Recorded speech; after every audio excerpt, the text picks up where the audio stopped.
করছে আমাদের নাটক নরহরি দাস। উপেন্দ্র কিশোর রায়চৌধুরী রচনা অবলম্বনে আমাদের উপস্থাপক নরহরি দাস। মাঠের পাশে বন, বনের ধারে মস্ত পাহাড়, সেখানে আছে গর্ত, আর গর্তের মধ্যে থাকতো একটি ছাগল ছানা।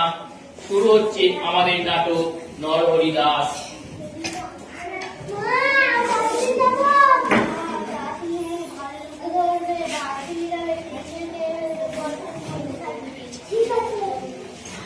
পাশেই মাঠে একটা ষাঁড় ঘাস খাচ্ছিল।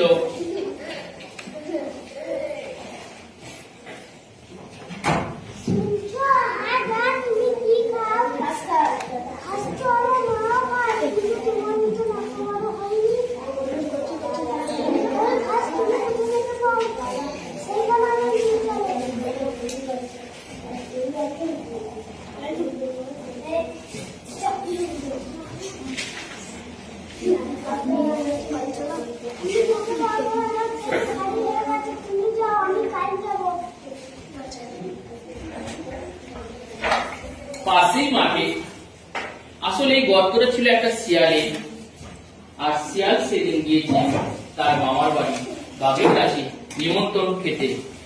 শিয়াল আসার সময় হয়েছে, শিয়াল আসছে।